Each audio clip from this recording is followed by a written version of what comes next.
Hello, my name is Kolten Miller, and this is my op-ed video for English 105.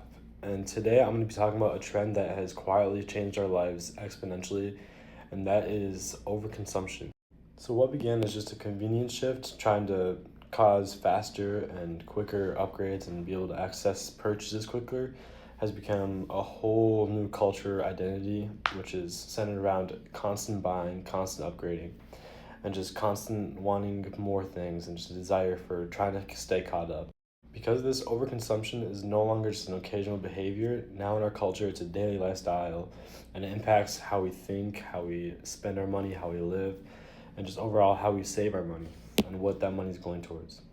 So there's about 3 examples that I can give to you that are showing why we see this trend everywhere and how we see this trend everywhere. And one is the explosion of fast fashion brands like Shein and Temu. And it just makes it very easy because thousands of new items are dropping daily, and it's encouraging cheap buys and just rapid buying cycles. And so clothing hauls are now taking over social media, where it's normalized now to wear an outfit once, post it online, and then just get rid of it and try to move on to the next thing. This pattern is encouraging waste while disconnecting people from the real value of what they're buying, and so now they're not buying it because they actually might need clothes to stay warm. But instead now they're just buying it because it's the new coolest thing. Another example is a heavy influence-driven consumerism market where social media creators are now making videos where they're showcasing the must-haves, the what you need or what you need to have to look the coolest or look this certain way. And now this is blurring the line between actual needs or just emotional impulses of what you think you want or what you think you might need. Another example that's big in showing how this is affecting our society is there's a national data research that was done by Journal of Consumer Research, and it shows how compulsive buying behaviors are increasing dramatically among young adults that are being fueled by anxiety, the social comparison, and targeted advertisement that they're seeing every day and around them.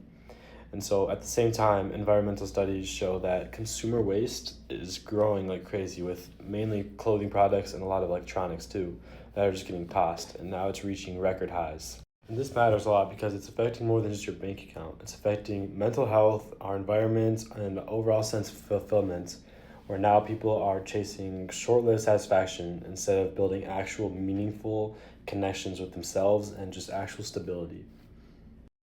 And current markets are trying to build that constant dissatisfaction, because if contentment existed with everyone, then there would be no market for new things and new things that everybody thinks they need. And these companies would go out of business. So now they're advertising it as something that you do need. And the long-term effects of this are very serious because environmentally even, there's a lot of risks that are coming, like the rising carbon emissions and just overflowing landfills with a bunch of trash, and there's a lot of things coming with new factories that are being built and just a lot of environment effects. But big thing too is the mental health effects.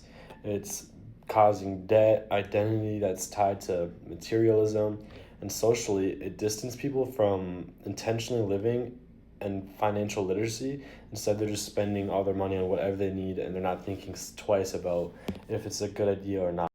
So this trend will not fade on its own, and it's gonna actually take power and people to challenge it.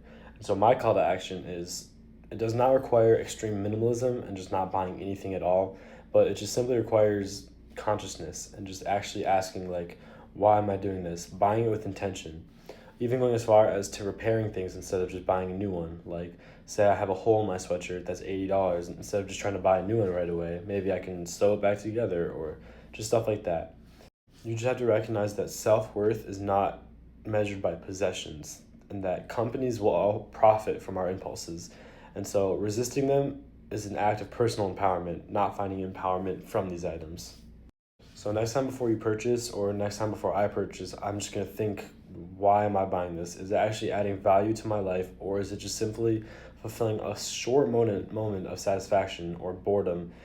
And so these small actions repeated over time have the power to shift not only my habits and your habits, but also just the culture around us. And if we want a healthier, more sustainable future, then we just have to learn to consume with purpose instead of impulse. That's the overall message.